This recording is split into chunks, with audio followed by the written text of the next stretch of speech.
Today I will be talking about AC joint injuries. AC joint is joint on one of the joints of the shoulder complex. It's called Acromio clavicular joint.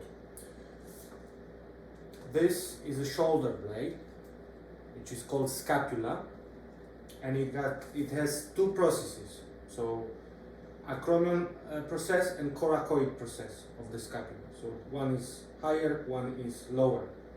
And you have collarbone, which is clavicle. In between clavicle and this acromion process, you get acromio clavicular ligaments, AC ligaments. Also from here, from this node, you've got coracoid process, so coraco clavicle ligaments and coraco-acromion ligament.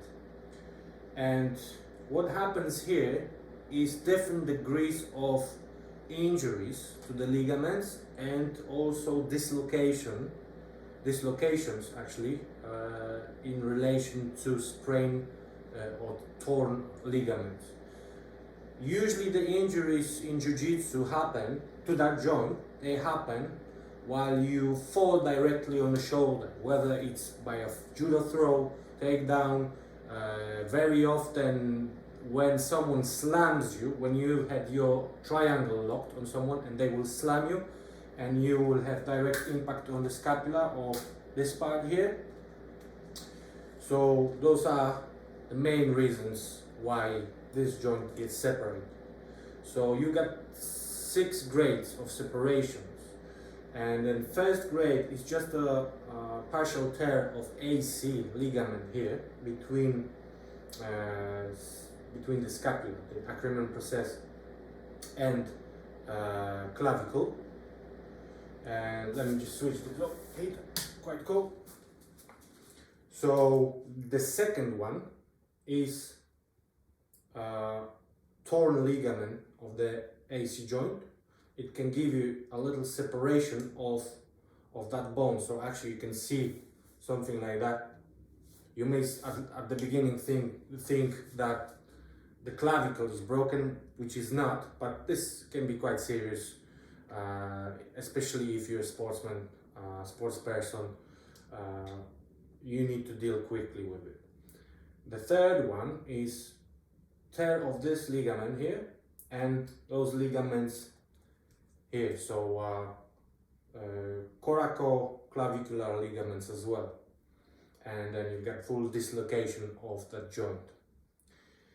The grade 4, 5 and 6, they also have different displacements. They obviously full tear of the ligaments, but displacement of the collarbone in relation to the scapula.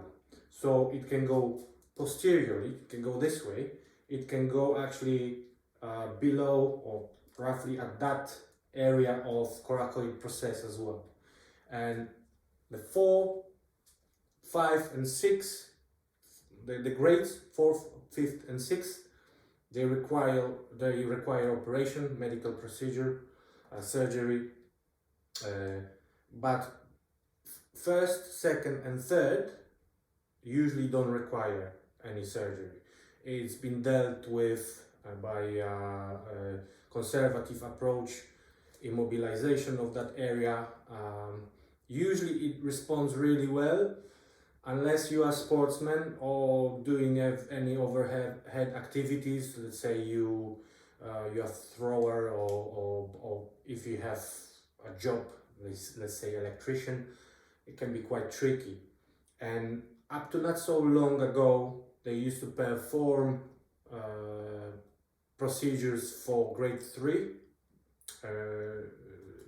injuries of the AC joint, but now they tend to stop doing that unless obviously it doesn't respond to conservative treatment. So what implications? It can be really bad implication if you have full dislocation.